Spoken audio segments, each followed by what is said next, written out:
Le digo amén a todo menos a lo último que dijo. Dios les bendiga, mis hermanos. ¿Cuántos están contentos en esta hora? Amén. Dígale al que tiene a su lado, sea agradecido con Dios. Sí, porque a veces no tenemos muchas cosas, ¿verdad? Pero esa no es una razón para no estar agradecido con Dios. Por lo que tenemos y por lo que nos hace falta, de todas maneras, qué bueno es alabar a nuestro Dios. Amén. Una bendición estar aquí, un saludo especial a toda la iglesia, a los amigos que están aquí, a los jóvenes, los adolescentes, los niños. Qué bonito a los adolescentes ver esa presentación. Yo dije, ya me ayudaron con la mitad de la prédica. Así que la prédica va a durar media hora menos, ya me ayudaron con la mitad de la prédica. Un saludo especial para mi pastor, mi hermano Edison, nuestro tesorero. Para ustedes su pastor, para nosotros es nuestro tesorero nacional. Que Dios me lo bendiga enormemente por tenernos a bien extendernos la invitación. Bueno, vine con mis hijitos, mi esposa no pudo venir porque está de viaje, también con el hermano Jacob, es el diácono, secretario de la iglesia, de la mejor iglesia de España, la iglesia Analuche. Oren porque hemos visto un local grande allá en Analuche. Hemos visto un local grande, estamos en negociación para ver si lo podemos alquilar. Nos quedaría un aforo como para unas casi 200 personas también. Sino que el centro de Madrid es costoso. Menos mal tengo al tesorero nacional aquí detrás mío. Pero no, yo sé que Dios nos va a ayudar. La iglesia del Señor es muy bonita. Cuando se unen fuerzas en dar, la iglesia del Señor es hermosa y hemos hecho proezas, siempre unidos en Dios. Así que de seguro Dios nos va a permitir tener un hermoso local allí en Aluche. Mi esposa les envía saludos también. Y bueno, vamos a entrar en la meditación de la palabra del Señor. ¿Cuántos dicen amén? Quiero que abramos nuestras Biblias allá en el libro de Hebreos. Le decía yo al hermano, nuestro hermano Edison, que me invitaron hoy a enseñar y yo soy de los que me termino emocionando y predicando. Y yo digo, hermano, no sé cómo hacer para contenerme mientras enseño. Pero bueno, vamos a intentarlo. Hebreos capítulo 1. Hebreos capítulo, hermano Jacob, ¿me permite la bolsita que está ahí abajo, porfa? Hebreos capítulo 1.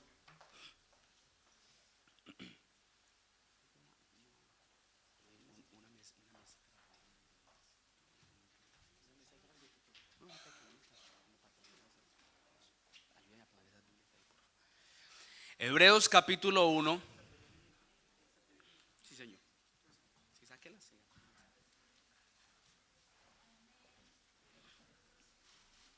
Hebreos capítulo 1, verso número 1. Amén. Leamos todos a una sola voz. Leamos. Dios, habiendo hablado muchas veces y de muchas maneras en otro tiempo a los padres por los profetas, en estos postreros días nos ha hablado por el Hijo, a quien constituyó heredero de todo y por quien asimismo hizo el universo. Todos juntos oremos en esta hora. Señor Jesús, estamos en esta hora para aprender, Señor, ser edificados, enseñados en tu palabra.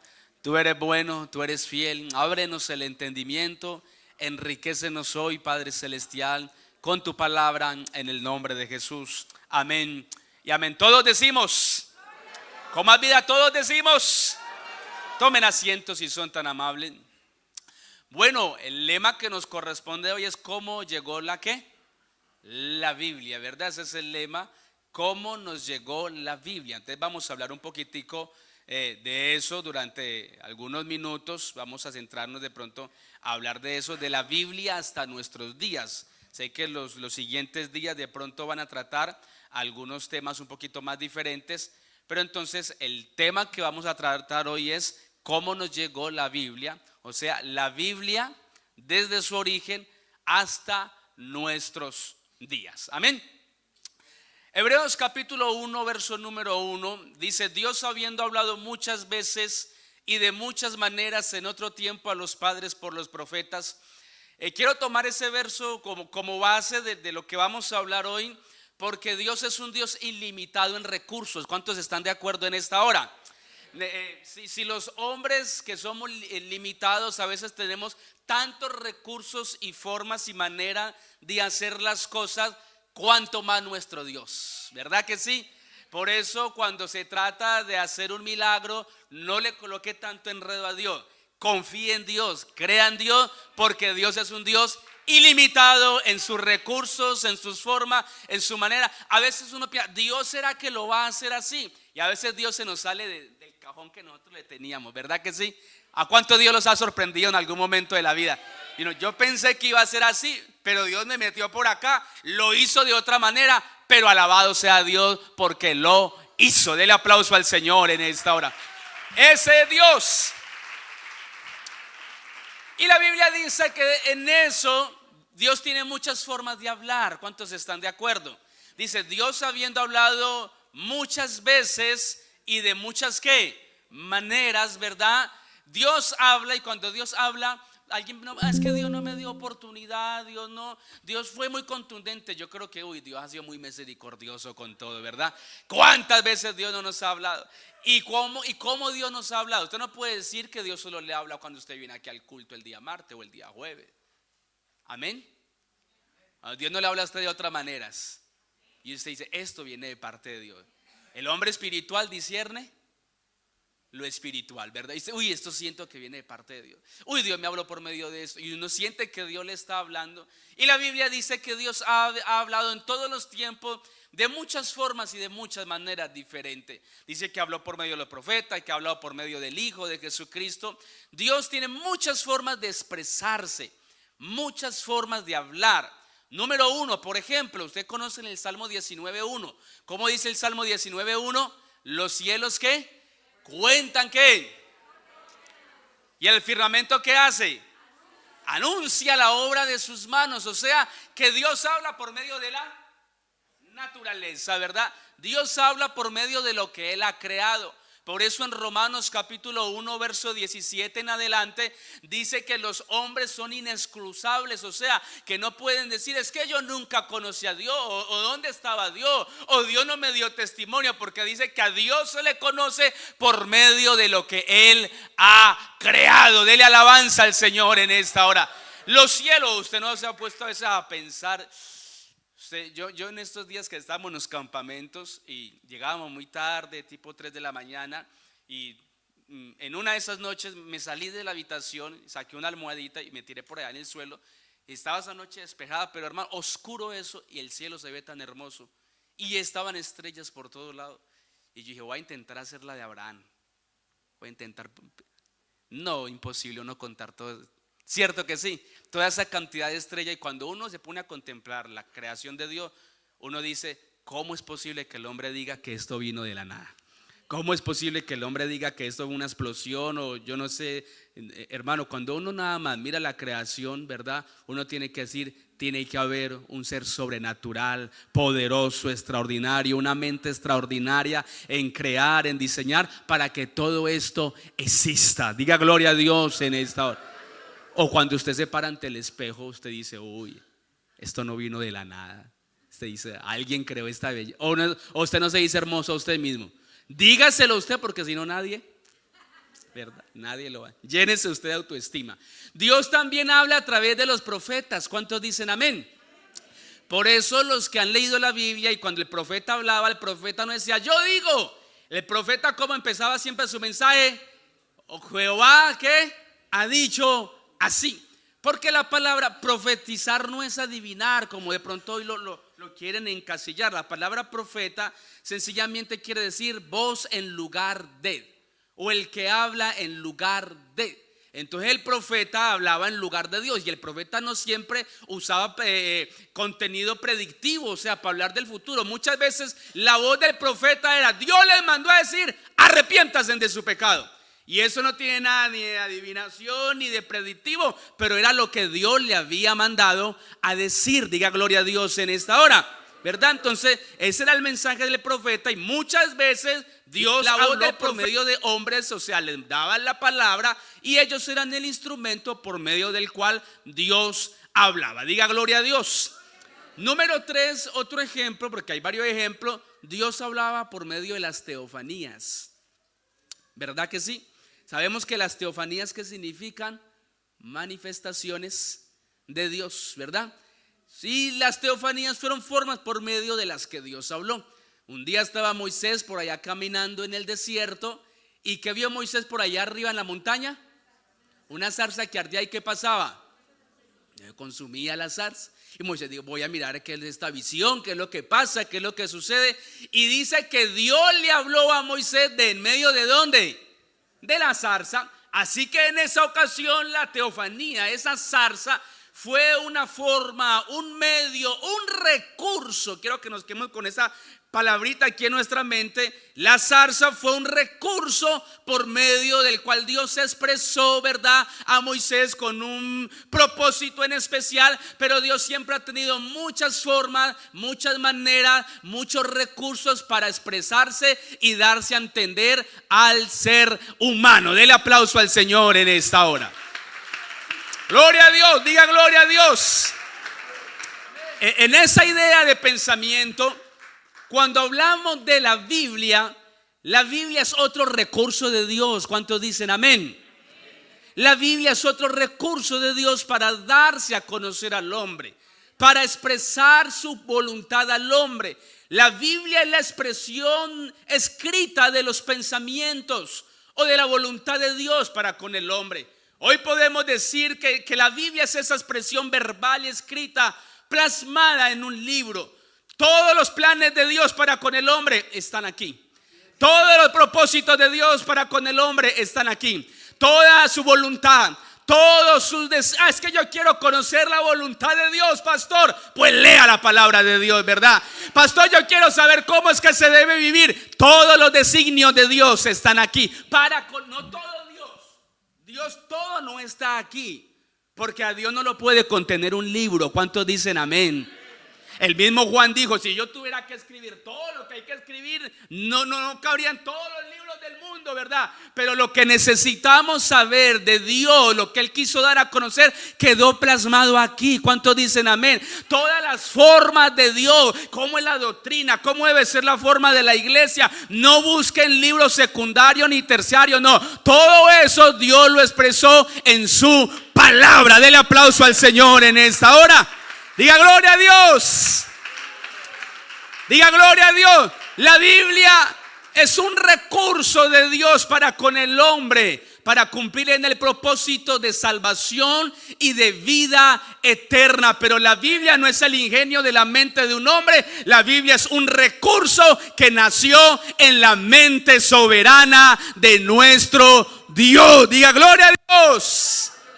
En ese sentido, porque por ahí algunos dicen que la Biblia contiene la palabra de Dios, y la Biblia no contiene la palabra de Dios. La Biblia es la palabra de Dios. ¿Cuántos dicen amén a eso? Todo lo que hay en ella, todo lo que hay en este libro, aunque no todo, y quiero que me entienda bien, aunque no todo lo que hay aquí lo dijo Dios, pero este es el libro de Dios. O sea, que todo lo que hay aquí Él lo permitió. ¿Cuántos dicen amén? En ese sentido de su soberanía, la Biblia es la palabra y el mensaje de Dios para los hombres. Diga gloria a Dios en esta hora. Quiero hoy hablarles de la Biblia, y aquí tengo varias versiones de la Biblia. Quiero invitar a 5 voluntarios que vengan rápido. 5, si no los señalo. A ver, 5 que vengan por aquí rápido. Aquí va uno. Otro voluntario, voluntaria, que vengan por aquí rápido. 1, 2, 3, 4, otro más. Estos son versiones de ese recurso de Dios, de la Biblia. Nos falta uno, escogido a democracia. Por ejemplo, versiones de la Biblia hay muchas. Esta es la versión Nácar Colunga, escrita por un clérigo en Salamanca, la Universidad de Salamanca, aquí en España. Esta es una de esas versiones de la Biblia. Quiero pasárselas a ellos y que las vayan hojeando, las vayan viendo. Esta, por ejemplo, es la famosa, conocida Biblia del Jerusalén. ¿Sí la habían escuchado? Esta es la versión más común entre la iglesia católica, es esta. La versión, pase por allí, échele un vistazo, mire la abuela, la tócala. Esa es la Biblia de Jerusalén. Por ejemplo, esta que vemos por aquí es la traducción del Nuevo Mundo. ¿Saben cuál Biblia es esta? ¿Sí saben cuál es o no saben cuál es? Esta es lo que hacen unos amigos suyos. Esta es la que usan los testigos de Jehová. Esta es la traducción que solo la usan ellos, solo la usan porque por las sociedades bíblicas no está avalada, pero es una versión de la Biblia que hay hoy en día. Por aquí tengo, por ejemplo, otra Biblia. Esta es una Biblia. ¿Alguien sabe aquí francés? Nadie. Esta es una Biblia en francés. Esta es una Biblia en francés. Esta es una versión. Esta se llama la Sagrada Versión de Petiseo Torres Amat, que él fue un clérigo también por allá en Toledo. Y él se dedicó a hacer su propia versión, una traducción de la Biblia. Y aquí hay algunas otras más versiones. Por ejemplo, levanten la mano los que trajeron Reina Valera 1960. A ver, levanten. Esta es una versión un poquitico más antigua. Esta es la revisión de esa misma Biblia que tenemos, pero esta es la revisión del 1909. Oiga, y esta sí que les suena a todos a ustedes. Esta es la versión TLA, que es la que traducción en lenguaje actual. Así que Biblias en versiones, esto solo es un ejemplo para que ustedes la miren ahí, las palabras. Esa Nacarcolunga me gusta mucho porque en Juan capítulo 1 verso 1 donde dice, ¿cómo dice Juan 1:1? En el principio era ¿qué? El verbo, y el verbo era ¿qué? Con Dios, y el verbo era ¿qué? Dios. Esta versión Nacarcolunga no dice el verbo era con Dios, sino que él cambia el con por el en. Entonces en vez de decir el verbo era con Dios, el verbo era en Dios. Y es que la palabra no es con uno, la palabra está en uno. ¿Cuántos dicen amén? Su palabra no está sentada al lado suyo. Su palabra, su pensamiento, quien es usted cuando se expresa, no sale de al lado suyo, sale de usted. ¿Cuántos dicen amén? Ustedes dicen, no, el verbo no estaba con Dios, el verbo estaba en Dios porque salió de Dios y por lo tanto el verbo es Dios. Dele aplauso al Señor en esta hora. Algunas, pueden sentarse mis hermanos. Algunas versiones de la Biblia. Pregunto en esta hora, ¿cuántas Biblias tienes tú en casa? Porque raro el cristiano que tenga una sola Biblia. A ver, levanten la mano los que tienen más de 2 Biblias. Los que tienen más de 4 Biblias. Y siguen levantando, ¿verdad? Y en diferentes versiones, levanten la mano los que tienen varias versiones de la Biblia en su casa, ¿verdad? Tenemos varias versiones de la Biblia en su casa. Y pregunto yo, ¿fue fácil obtenerlas o fue muy difícil conseguirlas? Nadie va a decir, hoy no, pastor, tener esta versión de la Biblia me costó sudor, lágrimas, pastor, hasta sangre, pastor, hasta me metieron a la cárcel, pastor. Nada, como a muchos nos costó 80 euros, lo que más nos haya costado, ¿verdad? O 100 euros, la más cara, pero nadie puede decir, oye, es que tener esta Biblia me costó lo suyo. Es más, es triste decir en esta noche que tenemos muchas Biblias en casa, pero hoy en día muchos se han acostumbrado a vivir cristianismo sin usar la Biblia que Él nos dejó. Muchos ni la usan, solo cuando vienen al culto. Y eso, que ya muchos se acostumbraron a venir al culto sin traer la Biblia. Muchas están guardadas en la casa, amarillentas sus páginas, cogiendo a veces polvo. Como que ya al tener tantas y colores y versiones y traducciones diferentes, pareciera que la variedad y la cantidad le hizo perder el valor que esto tiene. Pero esto no ha perdido ningún valor, no nos equivoquemos en esta hora. No siempre fue tan fácil tener la Biblia. Hay una historia de dolor y de sangre detrás de este libro que usted tiene en su mano. Coja la Biblia, por favor, cójala en su mano. Detrás de este libro que usted tiene hoy, que usted lo carga, que usted lo trae, que usted a veces apasionadamente como yo de pronto escribe, ¿verdad? ¿Cuánto les gusta ahí marcar, ahí rayar? Y usted le tiene nota y chuleta y usted escribe, ¿verdad? Y tiene que comprarse otra porque ya no tiene dónde escribir, ¿verdad? Detrás de este libro que muchos de pronto aman y valoran, pero que de pronto otros lo tienen como cualquier otro libro por allá empolvado, o como un amuleto de la buena suerte, pensando que en el Salmo 91 si lo abro ahí, mejor dicho, no se va a acercar por aquí nada. Detrás de este libro hay una historia de dolor y de sangre que debemos de conocer y que debemos de valorar el tenerlo hoy en nuestras manos. Diga gloria a Dios. Aleluya. La Biblia, eso sí lo voy a pasar más rápidamente porque ya nos ayudaron aquí los ayudantes de la prédica. La Biblia tiene una historia arqueológica. ¿Qué es la arqueología? Porque hoy quiero hablarles un poquitico de la historia de la Biblia. La arqueología reconstruye la historia del pasado. La arqueología se encarga de reconstruir lo que desconocía. Un día usted y yo seremos pasado, ¿verdad?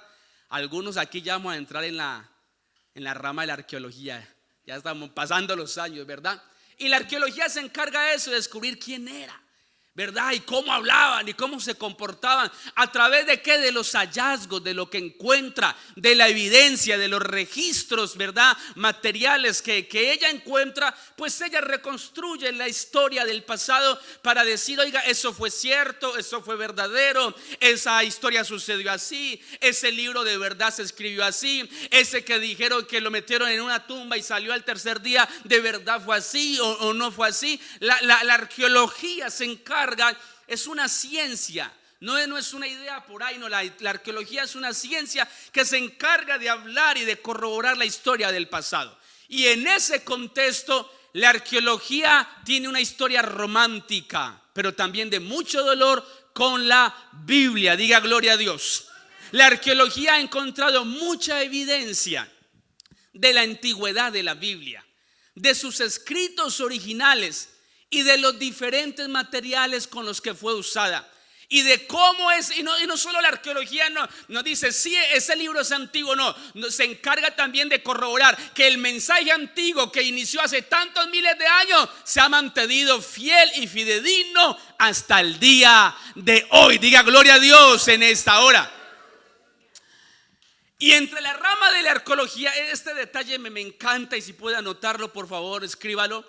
Hay una rama que se llama la evidencia crítica textual. Eso es una ciencia entre los eruditos.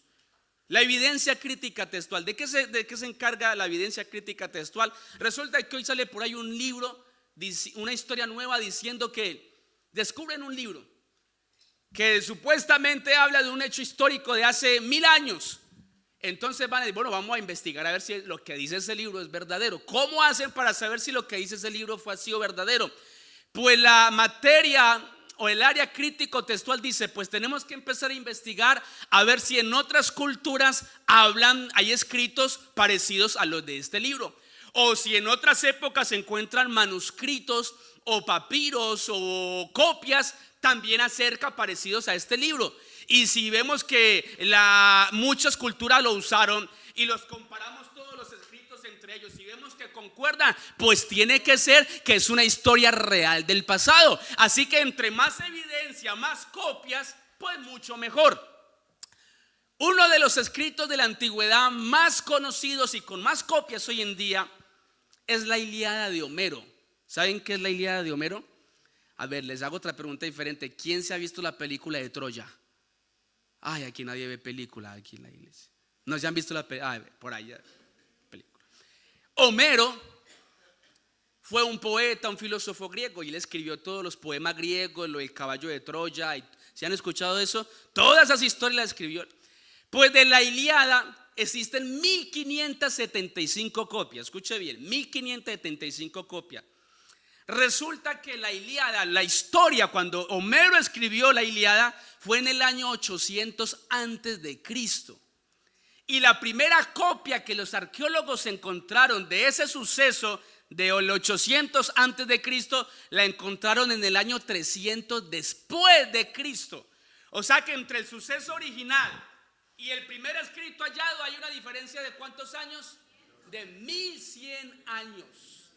1100 años de diferencia. Es el escrito más antiguo de la Ilíada. Y los otros escritos pues tienen más años de diferencia. Y hay 1575 copias. Pero como hay tantas copias y tantas culturas lo usaron y tantas reversiones, entonces aquí han llegado a la conclusión: tiene que ser que era verdad, que no fue invento, que la gente no se puso de acuerdo a hacer copias y a escribir. Tiene que ser que era verdad. Eso, y lo enseñan hoy en día. ¿Quién le enseñaron en su colegio acerca de Platón y de Aristóteles? ¿Quiénes eran ellos? Y nos enseñan de ellos como que dudando, o como que lo que ellos dijeron fue así. Nos enseñan filosofía en la universidad, y la filosofía de Platón, y la superación, y las almas, y el mundo abstracto. Bueno, hay una cantidad de cosas. ¿Ustedes saben cuántos escritos encontrados antiguos hay de Platón? 7. Y fueron suficientes para decir: Platón existió, y lo que Platón enseñó y como lo enseñó fue así, fue verdad. Y solo hay 7 escritos. De Aristóteles, que fue discípulo de Platón, ¿sabe cuántos escritos hay? 5 solamente. Y de Sócrates, que fue el maestro de ellos, ¿sabe cuántos escritos hay?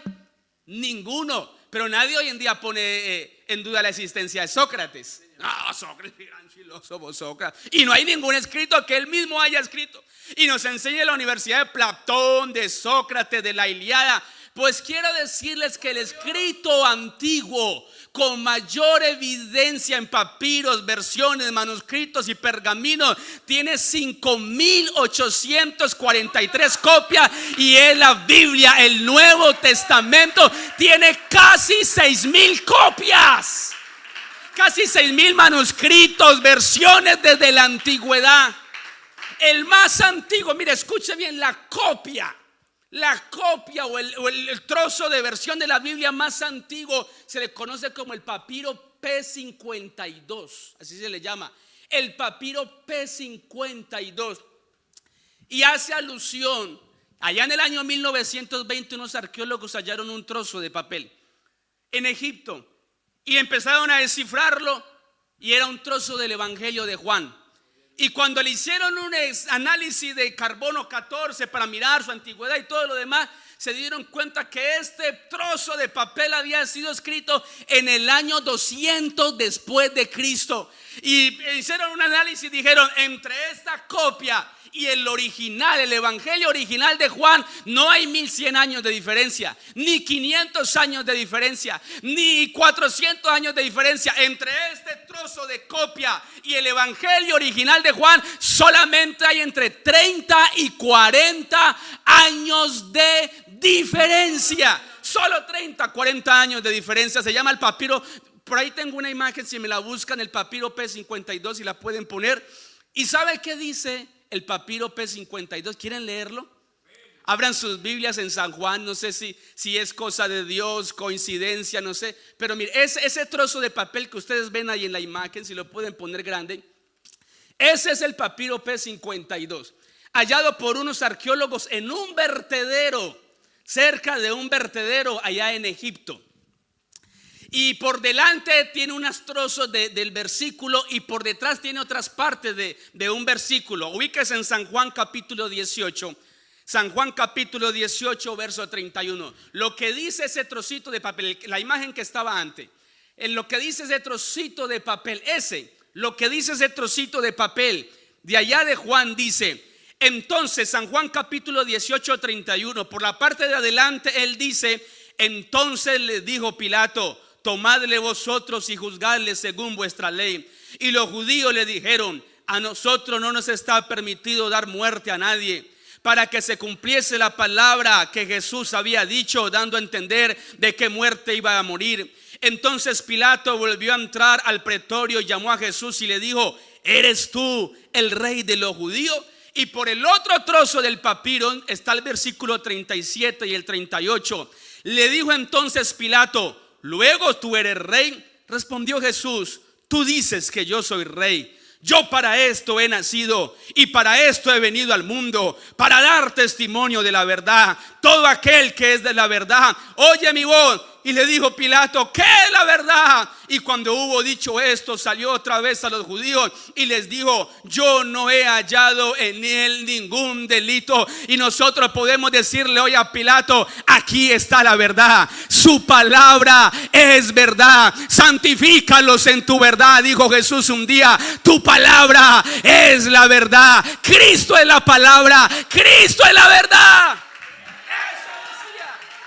Yo no sé cuántos se emocionan si creen en la Ilíada, creen en Homero, creen en Sócrates, creen en Platón, de los cuales solamente hay un puñado de escritos. ¿Cómo no creer en aquel del que se habla que es la verdad? Hay más de casi 6.000 documentos antiguos que evidencian que el que estuvo en la tumba ciertamente al tercer día resucitó. Del aplauso.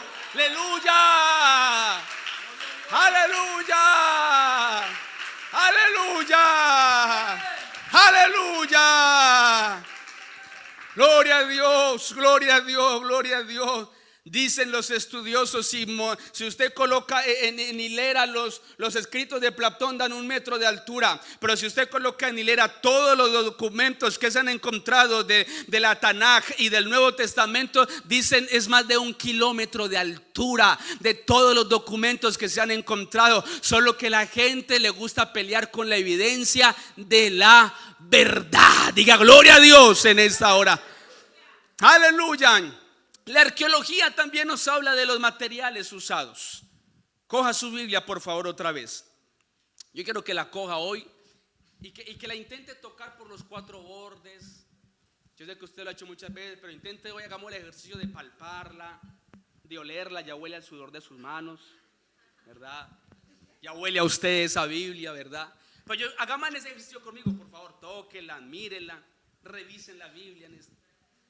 A algunos les pesa más, a otros les pesa menos. Pero aún así es muy cómodo cargarla, ¿verdad que sí? Ay, pastor, es que no traí la Biblia porque es que me pesa mucho. Oiga, es decir que esto le pesa mucho a uno, ¿verdad? Pastor, no la llevo porque no está tan grande, pastor, que es muy incómoda, pastor. No la traigo aquí en el móvil, en la tablet mejor, porque no estoy en contra del móvil ni la tablet, no estoy diciendo eso. Pero ay, pastor, es que es muy incómoda. La Biblia como la tenemos hoy es un regalo. Tenerla en este libro es un regalo, es una bendición. Porque no siempre se tuvo así. ¿Cuántos dicen amén? Bien, como nos hablaban ahorita los ayudantes de la prédica, la Biblia muchas veces estuvo escrita en piedra. Por ahí creo que hay unas imágenes de ejemplos encontrados de escrituras en piedra. La primera creo que viene siendo como la segunda imagen, se la puede poner. La escritura en piedra se escribía en piedras de más o menos 30 centímetros de largo por 45 centímetros de alto. ¿Usted imagina usted viniendo al culto con el evangelio de Juan en una piedra? Voy para el culto con una piedra. Los 10 mandamientos en Éxodo 30. Usted imagínese usted viniendo al culto y usted diciéndole a su hijo: usted lleve Juan y usted tiene que repartirse la Biblia entre los de la familia. Usted lleve Mateo y usted lleve Lucas, ¿verdad? Usted llevando piedras a la iglesia. Los 10 mandamientos de Éxodo 32:16 se escribieron ¿en qué? Ese es el ejemplo de escritura antigua. Se escribieron en piedras como esa. El siguiente ejemplo, también hubieron tablas de escribir. Cuando en Isaías 38 o en Habacuc 2:2, donde le dice que escriban en tablas, eran en tablas más o menos como esas, hacían como una forma de carpeta, ¿verdad? Entre esas tablas, muchas veces dentro de la misma tabla colocaban el material de pizarra, que era un tipo de piedra. Ustedes se acuerdan cuando Zacarías, el papá de Juan el Bautista, se quedó mudo y que le preguntaron qué nombre le iba a poner al hijo.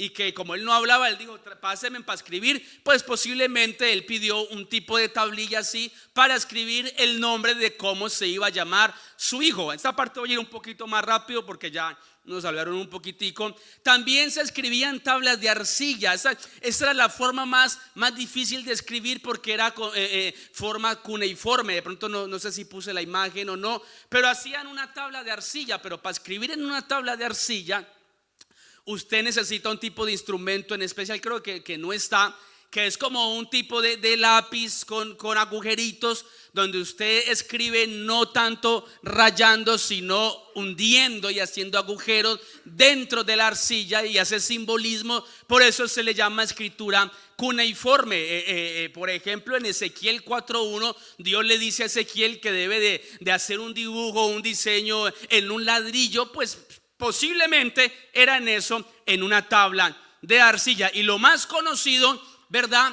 También se usaba el papiro, ¿verdad? Que de ahí viene la palabra caña de papel o papel, ¿verdad? Viene de ahí, ¿verdad? También significa como caña desnuda, ¿verdad? Y de ahí sacaban sus hilos, los secaban, los entrelazaban y hacían. El papiro es el antecesor o el abuelo o el bisabuelo de lo que hoy conocemos como el papel.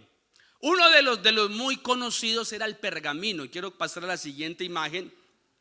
El pergamino nos lo decían ahora, a ver si prestaron atención. ¿Por qué el pergamino se llama pergamino? ¿Por qué? No porque venga de Pérgamo, sino porque la ciudad productora principal de papiro era Pérgamo. Entonces pues le dijeron: pues véndame pergamino, eso que hacen en Pérgamo. Y por eso de ahí, ¿por qué era tan útil el pergamino, porque el papiro, una vez usted lo usaba, no servía para más. Pero el pergamino, que era piel seca de animales, era como un borrador. Usted podía escribir, borrar la tinta y volver a escribir. Aparte de eso, era más duradero. Así que los escritos que querían que duraran mucho tiempo, pues ya a veces en vez de hacerlos en papiro, los hacían ¿en qué? En pergamino. El pergamino más antiguo de toda la humanidad. Oiga, es que uno no sabe decir que, aunque la gente quiera decir que son coincidencia, pero oiga, ¿cómo llamarle a esto coincidencia? Que entre todos los pergaminos que hay de diferentes culturas y épocas y de diferentes temas tan diferentes, el pergamino más antiguo encontrado corresponde al rollo de Isaías.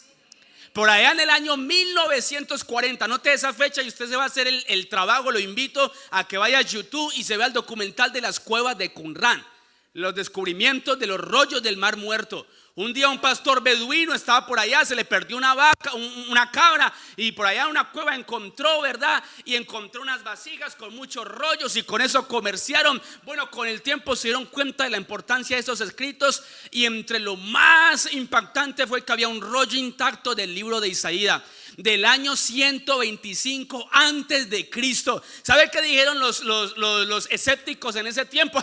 Vamos a demostrar que eso de la Biblia es un invento transgiversado y que con el tiempo ha cambiado.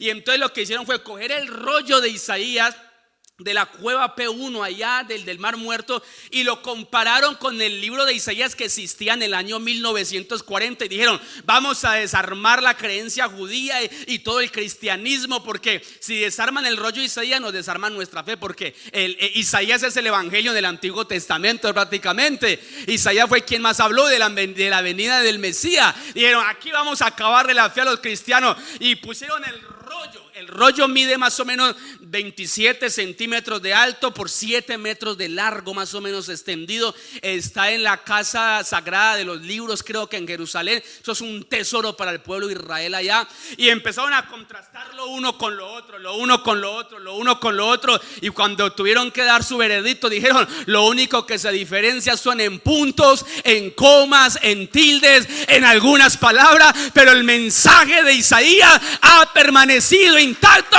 hasta el día de hoy. Dale aplauso al Señor en esta hora.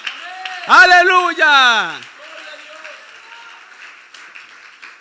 Gloria a Dios. ¿Cuántos le dan alabanza al Señor por eso? Las formas que Dios tiene, ¿verdad? Ahí silenciosamente. Dios no tiene que ponerse a pelear con nadie. Venga, lo convenzo y venga a debatir, ¿verdad? Dios deja por ahí sus pinceladas. Dios deja por ahí sus cositas ahí sueltas, y Dios va demostrando que lo que Él ha dicho y ha hecho no es un cuento, sino que es una gran verdad. Diga gloria a Dios en esta hora. Pues resulta que los judíos necesitaban su propia Biblia, la Tanakh se le conoce, o los textos masoréticos. La palabra masoreta quiere decir maestros de la tradición. Eran como judíos que eran muy ortodoxos, muy a la antigua, guardaban bien las tradiciones, y ellos usaban solo los libros que ellos habían aprobado como inspirados por Dios. Ellos no usaban que Tobías, ni Macabeos, ni el libro de Judith. Ellos usaban los 39 libros que usted y yo conocemos hoy en día, y se les llaman los textos como masoréticos. Esos textos estaban escritos en hebreo. Y resulta que el hebreo con el tiempo se fue perdiendo, porque recuerde que Israel perdió su lengua natal porque Israel fue colonizada, ¿se acuerdan?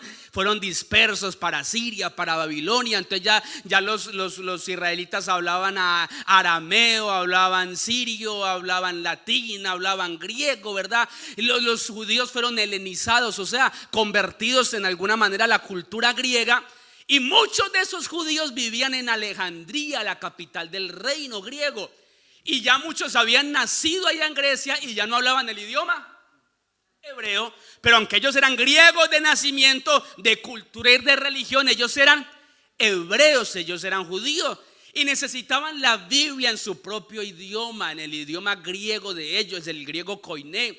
Así que entonces dice, hay una carta que se llama la carta de Aristeas, usted puede investigar ahí en internet, y Aristeas cuenta la historia de cómo sucedió eso. Más o menos no saben si fue totalmente así o no, pero es la carta que cuenta de eso. Dice que el rey Ptolomeo II, que era el rey en ese entonces, le pidió y les mandó una carta al sacerdote que estaba en Jerusalén diciendo: hey, hombre, mira, ayúdame, esta gente aquí, los judíos están enfadados, quieren adorar en su propio idioma, y ayúdame, mandarles a traducir tal, porque esta gente los necesito tener tranquilos y en paz y no me alborotan. Y además que los judíos siempre han sido los que en cualquier reino ellos mueven el dinero. Los reyes, ¿sabe quién ha sostenido en todos los tiempos a los reyes, en todos los imperios? Los banqueros judíos. Presten por allí, presten por acá y suelten dinero por allí. Así que yo tenía que tener contento a los judíos que estaban allá en Alejandría. Así que dice esa carta que el sumo sacerdote escogió a 6 de cada tribu, 6 sabios de cada tribu.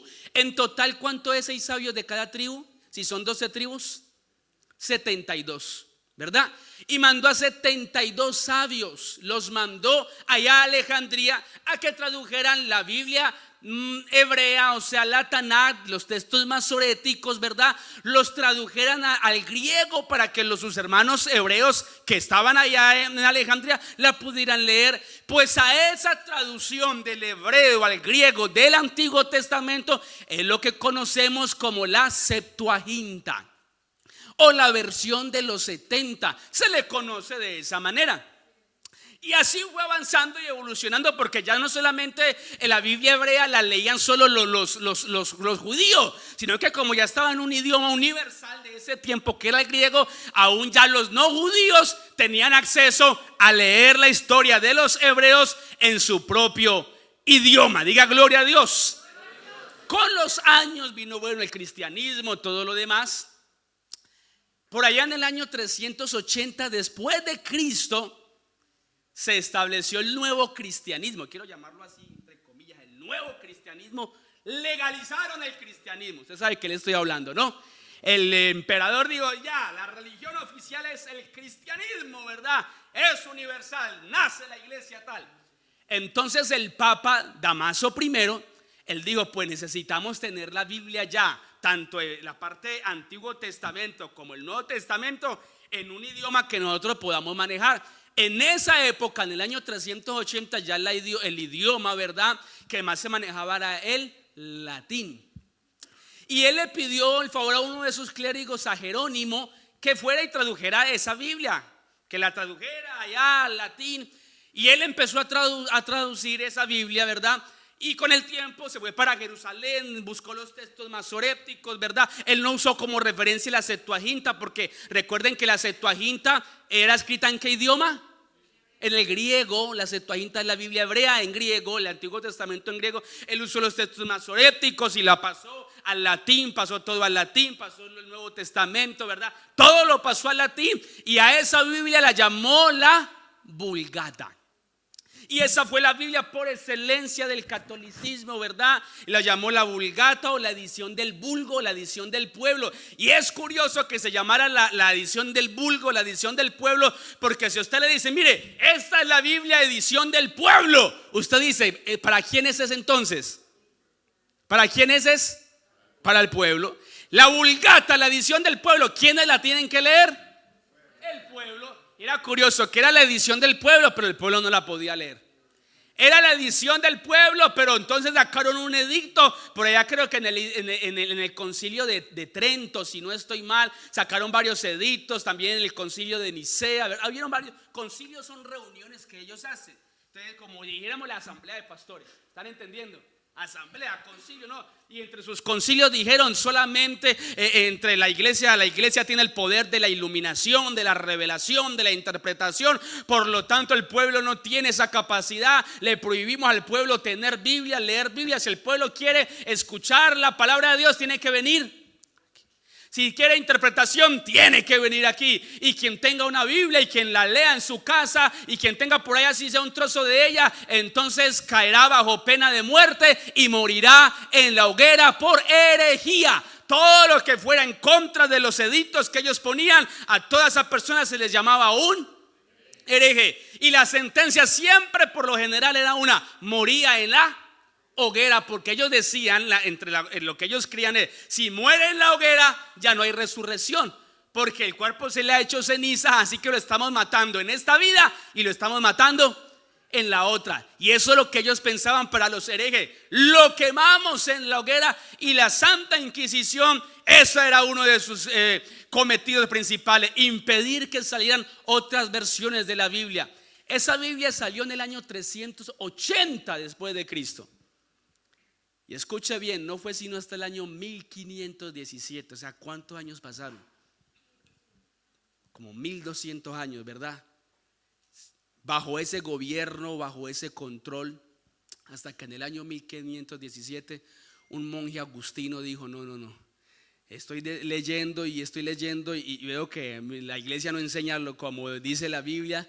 Y se levantó una mañana, esas mañanas que uno se levanta como medio animado, ¿verdad? Y dijo, y que escribió 95 tesis, y él dijo 95 razones en las que la iglesia estaba equivocada, y las escribió y las enterró allá en una puerta, ¿verdad? Ese monje, ¿cómo se llamaba? Martín Lutero, ¿verdad? Y las enterró allá. Y Martín Lutero nunca decidió, en el corazón de él nunca estuvo, es curioso, él nunca pensó salirse de la iglesia católica.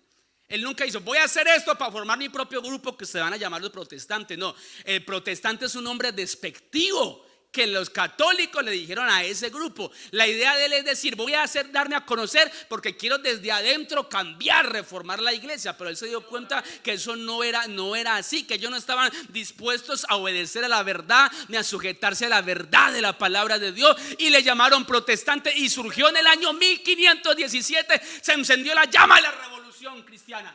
La llama del protestantismo se elevó, y la gente empezó a darse cuenta de la falsedad que predicaban y enseñaban, controlando la enseñanza a través de su Biblia, la Vulgata. Y esa llama que se encendió por allá en Alemania también se encendió en un pequeño pueblo por aquí en España. Por allá en el sur de España, cerca de Sevilla, en un monasterio, el monasterio de San Isidoro en Sevilla, en el año 1550, por primera vez unos monjes llamados Casiodoro de Reina y Cipriano de Valera leyeron el Nuevo Testamento como nunca antes lo habían leído, y se dieron cuenta que lo que les habían enseñado no era verdad. Oh, adórelo. Adórelo en esta hora. Adórelo. En ese tiempo se les llamaban contrabandistas de Biblias. Hoy en día les llamaríamos el hermano que vende Biblia en la librería. Pero en ese tiempo era el Miguelillo, le decían, Miguelillo Hernández. Y él traía Biblias de contrabando, pagando siempre el riesgo de que lo vieran y lo condenaran a la hoguera. Ese era el precio de tener una Biblia en ese tiempo.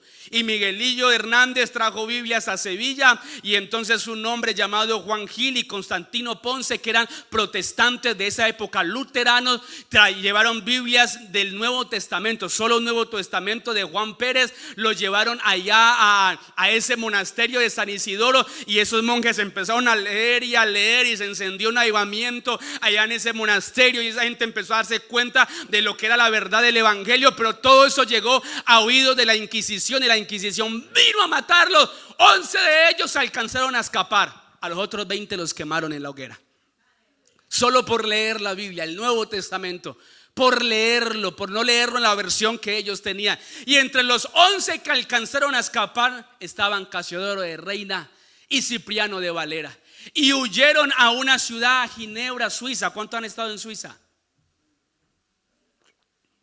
Suiza tiene una historia también. Allá estaba un protestante llamado Juan Calvino. Han oído del calvinismo, pero eso era igual de malo que los católicos, lamentablemente, porque ellos creían en la Trinidad.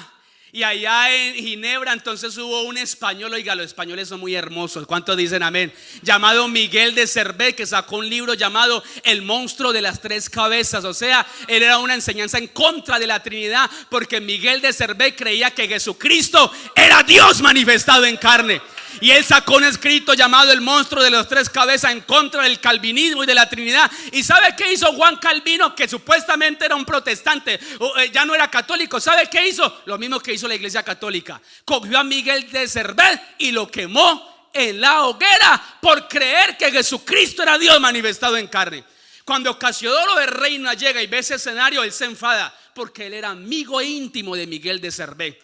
Y él tenía la misma forma de pensamiento que Miguel de Cervé. Y él era amigo de la doctrina de los anabatistas. Los anabatistas también creían que Jesucristo era Dios manifestado en carne. Y él dijo: aquí no me puedo quedar. Así que huyó hacia Inglaterra. Y la reina Isabel lo acogió.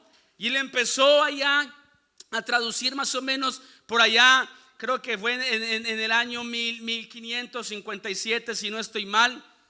67 más o menos, en el año 1557, él empezó a traducir la primera Biblia completa al castellano. Y él empezó con el Antiguo Testamento. Y cogió los textos recibidos y escogió varios textos antiguos y empezó a traducir la Biblia al castellano. Pero él era un exconvicto, lo perseguían por todo lado. El rey de España amenazó a la reina de Inglaterra y le dijo: si usted lo sigue respaldando, pues vamos a tener problemas aquí entre naciones, entre reinos. Así que tuvieron que expulsar a Casiodoro de reina de Inglaterra. Y en el año 1557 se le detuvo su trabajo de traducción. Él tuvo que huir. Lo perseguían. Si usted lee un poquitico de la historia de él, de una ciudad a otra, de un pueblo a otro, de un reino a otro, de un país a otro, lo andaban persiguiendo hasta que 10 años después, o sea, por allá en el año 1567, Casiodoro de Reina terminó de traducir toda la Biblia al castellano. Casi como 10 o 12 años después. Y cuando ya iba a traducir la Biblia y le había pagado al hombre que se las iba a imprimir, porque recuerden que antes lo que habían eran manuscritos. Tener un libro en la antigüedad era como tener el iPhone 16 hoy en día. Hay algunos ya están empezando a ir al banco a endeudarse para comprar el iPhone 16. En esos tiempos tener un libro era una riqueza, porque solo habían manuscritos. ¿Qué significa manuscrito? Escrito a mano. La imprenta no se había creado todavía. Recuerde que fue hasta después del año 1400 y algo que la imprenta de Gutenberg se creó. Así que la imprenta no existía todavía. Y aún así, después de que se inventó la imprenta, imprimir libros era un arte muy costoso. Eso era carísimo. Mandar a sacar un libro es como si usted fuera a decir hoy en día: voy a mandar a fabricar un coche, yo qué sé, voy a mandar a comprar un coche. Y él ya le había dado plata a alguien para que le imprimiera esas 500 o 400 Biblias, y resulta que el hombre murió de un infarto. Y el que murió estaba endeudado. Y entonces toda esa plática se perdió. Y entonces Casiodoro de Reina, preocupado, ¿sabe qué hizo? Y quiero aquí hablar de lo que hablaba el pastor ahorita. Usted no puede cerrar la mano cuando se trata de dar para las cosas de Dios. ¿Sabe qué hizo Casiodoro de Reina? Allá en Ginebra, Suiza, empezó a ir, porque él volvió y empezó a ir de iglesia en iglesia, donde se reunían grupos de españoles que eran españoles refugiados. O sea, todos esos españoles de esa iglesia era gente pobre. Era gente que estaban huyendo de la Inquisición católica en España. Era gente pobre, era gente sin dinero. Pero Casiodoro de Reina les dijo: vea, tengo este proyecto, la Biblia en español, la Biblia en castellano para nosotros. Y la gente no dijo: no tengo plata, no tengo dinero. ¿A usted cómo le ocurre? Vea, yo soy un refugiado y usted viene a pedirme plata. No, esa gente entendía en qué estaba invirtiendo. Esa gente entendía el valor de la obra que Casiodoro de Reina iba a hacer. Y de su pobreza sacaron dinero y le dieron a Casiodoro de Reina cantidad de dinero para que se imprimiera en 1569 2600 Biblias al castellano. Dar para la obra de Dios. De su abundancia, de su pobreza, de su escasez. Pero cuando se trata de Dios, no cierre la mano, déle de la mejor manera. Diga gloria a Dios. Diga gloria a Dios. Creo que por ahí hay una imagen, si me la pueden poner. Ya voy a ir terminando, tranquilos. A esa primera Biblia se le conoce como la Biblia del oso. Sí, esa, la Biblia del oso. De pronto no ven muy bien desde ahí, pero la imagen de la portada de esa Biblia es un oso deseando comer la miel. Y el versículo que tiene abajo en castellano antiguo es Isaías. ¿Quieren leerlo conmigo? Isaías capítulo 40, versículo número 8. Isaías capítulo 40, verso número 8 dice: sécase la hierba, marchítase la flor, mas la palabra del Dios nuestro permanece para siempre. ¿Usted quiere que le regale un dato histórico bien bonito, lingüístico? Esa palabra sécase ya no se usa hoy en día, ni se encuentra en ninguna otra parte de la Biblia. Cuando en un futuro se hicieron revisiones de esta Biblia, todas las palabras del castellano antiguo las actualizaron, porque usted no dice sécase la hierba, usted dice la hierba se seca. Así se dice hoy en día, ¿verdad? ¿Y qué pasó? Cuando los revisores de la Biblia del Oso encontraron este versículo y lo compararon con el de la portada que Casiodoro de Reina había escogido, dijeron, un momentico, este es el versículo que representa esta Biblia. Como que dijeron, esto es algo de respeto, de honra, de admiración. Así que las sociedades bíblicas determinaron que esta palabrita, sécase la hierba, nunca se iba a cambiar por respeto a Casiodoro de Reina. Diga gloria a Dios en esta hora.